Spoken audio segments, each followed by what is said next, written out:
sa nouvelle entreprise, Ulteo.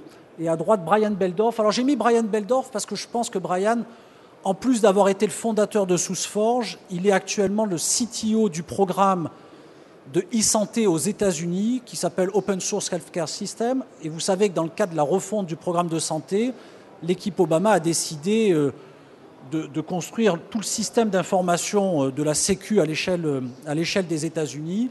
Et ils ont confié le mandat de directeur technique à Brian Beldorf parce qu'ils veulent que le système de e-santé aux États-Unis soit open source. C'est l'une des démonstrations aujourd'hui de l'engagement du gouvernement américain dans son soutien à une politique open source, soutien que nous envions tous aujourd'hui.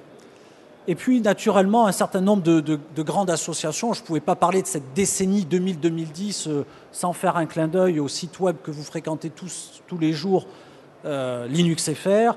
Et puis, naturellement, les grandes associations de promotion du logiciel libre. Et puis, l'association pionnière dans le rassemblement des entreprises françaises, ce qui s'appelait l'Association des sociétés de services en logiciel libre, qui s'appelle aujourd'hui la FNIL, la Fédération nationale de l'industrie du logiciel libre, que j'avais cofondée en 2004 avec quelques-uns de mes collègues de l'époque. Le marché, naturellement, évolue aussi d'un point de vue géographique. Autant en 2000, les grands projets open source étaient plutôt au niveau des pays développés, États-Unis et France. Et on oublie souvent un point. On oublie souvent que les États-Unis sont le premier pays d'adoption de l'open source et le premier moteur économique de l'open source. Tout le monde a oublié, par exemple, que Red Hat était une petite boîte de services née en 1995 et qu'ils ont hérité entre l'année 1996 d'un très grand programme fédéral américain en vue de sécuriser une distribution Linux. Et cette société qui s'appelait Red Hat, quand ils ont sécurisé cette distribution Linux, ils l'ont appelée Red Hat Linux. Et ça a fait le succès planétaire qu'on connaît aujourd'hui. À l'époque, ils avaient reçu une commande de 50 millions de dollars. Il eût été intéressant de s'interroger si à l'époque un Mandriva, un Idealix, un Inagora ou un Alcove avaient reçu la même somme de la part du gouvernement français, ce qu'il serait aujourd'hui.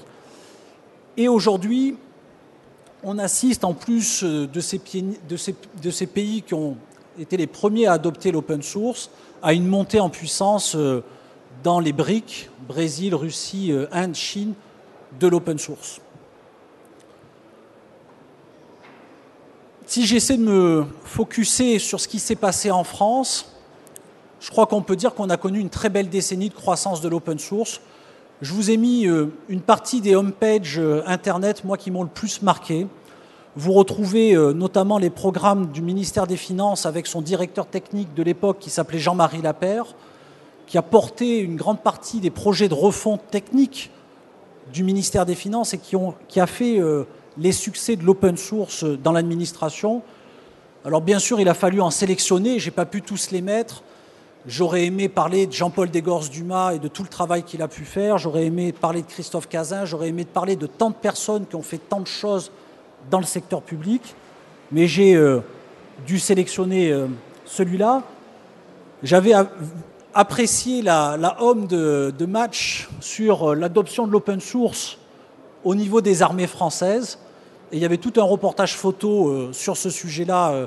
Ça devait être en 2004 ou 2005. Naturellement, on ne peut pas faire un focus sur la dernière décennie sans parler de certainement ce qui a été l'élément le plus fort en termes d'adoption de l'open source au niveau du secteur public, c'est-à-dire l'équipement de l'ensemble des députés d'un poste de travail libre. Vous savez qu'aujourd'hui, tous nos députés et tous les assistants parlementaires sont équipés d'une distribution Linux et on devrait tous en être extrêmement fiers. Et puis quelques autres. Alors, ces succès en France, ils ont été très largement soutenus par une politique publique extrêmement ambitieuse en faveur du développement du logiciel libre.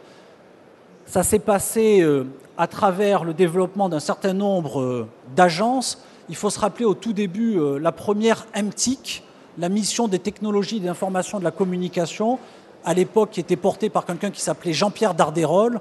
Et on peut lui rendre hommage parce que grâce au travail de Jean-Pierre, ces sujets-là sont rentrés dans la plus haute sphère de l'État et dès le début des années 2000. Et puis c'est suivi un certain nombre d'organisations publiques. La MTIC a donné lieu à l'ATICA, l'Agence de technologie de l'information et de la communication pour l'administration, qui a donné naissance à l'Agence de développement de l'administration électronique et pour terminer à la Direction générale de la modernisation de l'État. Et avec à chaque fois de plus en plus d'ampleur et avec des missions de plus en plus claires et de plus en plus importantes. L'ensemble du travail de ces agents qui pensaient l'administration électronique de demain a permis une prise en compte au plus haut niveau de ce sujet-là par les politiques. Et on ne s'en rappelle pas forcément, mais en 2004, Jean-Pierre Raffarin, lui-même, sur une radio publique, à l'époque Radio France, expliquait, et c'est sa phrase, que faire en sorte que les communications interadministration passent par Internet et l'utilisation des logiciels libres allait permettre d'économiser, c'était un chiffre tout à fait fantaisiste, 100 millions de francs, me semble-t-il, ou 100 millions d'euros. C'était certainement un chiffre qui avait été jeté comme ça. Mais qu'un Premier ministre parle d'un sujet comme celui-là, c'était un événement tout à fait important.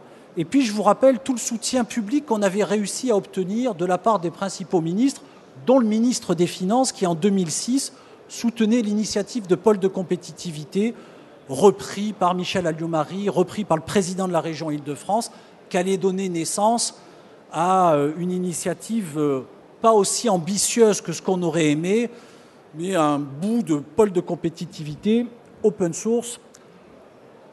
Je te propose quand même de terminer. J'ai quelques slides et puis, comme on a commencé en retard, ça permettra de terminer aussi un petit peu en retard et je suis sûr que mes collègues me le pardonneront. Et cette dynamique, elle s'est freinée au moment de la dernière élection.